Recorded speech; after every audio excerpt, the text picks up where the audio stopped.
Parashakti movie ఎలా ఉంది అనేది ఈ వీడియోలో తెలుసుకుందాం. పరాశక్తి మూవీ అనేది తమిళ్లో రిలీజ్ అయింది. తెలుగులో ఏవీ మూవీస్ ఉండటం వల్ల తెలుగులో రిలీజ్ థియేటర్స్ ఇవ్వలేకపోయారు.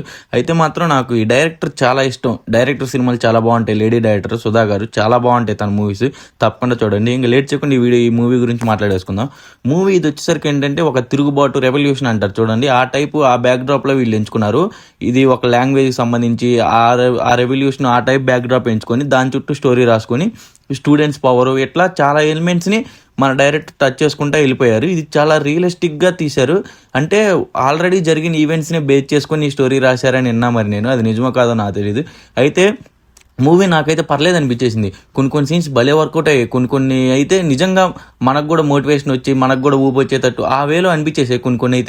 కొన్ని అయితే పర్లేదు, ఏదో తీసుకెళ్ళిపోతున్నారు, ఏదో సర్దేస్తున్నారు అనే వేలో అనిపించేసింది. ఆ లవ్ ట్రాక్ అయితే నాకు అస్సలు నచ్చలేదు. శ్రీలీల గారి వాయిస్, ఆ డబ్బింగ్ ఎవరు చెప్పారు కానీ అస్సలు చండాలంగా అనిపించేసింది నాకు. తన వాయిస్ అసలు ఏదో చిన్నపిల్ల మాట్లాడినట్టు ఉంటుంది. రియల్ వాయిస్ అయినా దీంట్లో కూడా అలానే అనిపించింది. దానితో ఆ లవ్ ట్రాక్ లవ్ ట్రాక్ మనం కనెక్ట్ అవ్వాలి. ఆకాశం హద్రాలో వాళ్ళిద్దరు సపోర్టు దానికి మనం కనెక్ట్ అయ్యాం కాబట్టి ఆ లవ్ ట్రాక్ అనేది అంత బాగా పండింది. దీంట్లో మనం కనెక్ట్ అవ్వలేకపోయాం.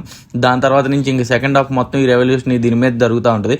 అసలు శివకార్తికేయన్ ఎందుకు వచ్చారు, శివకార్తికేయన్ పాత్ర ఏంటి అనేది మొత్తం మీరు మూవీలో చూసేయండి.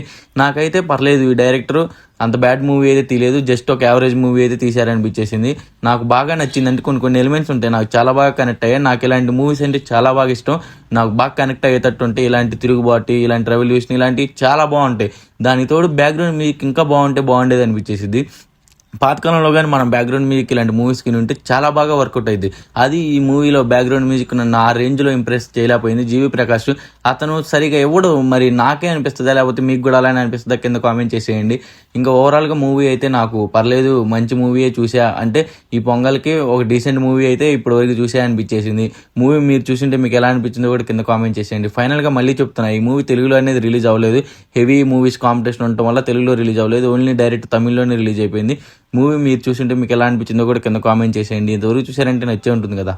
లైక్ చేసి సబ్స్క్రైబ్ చేయండి. Thank you for watching.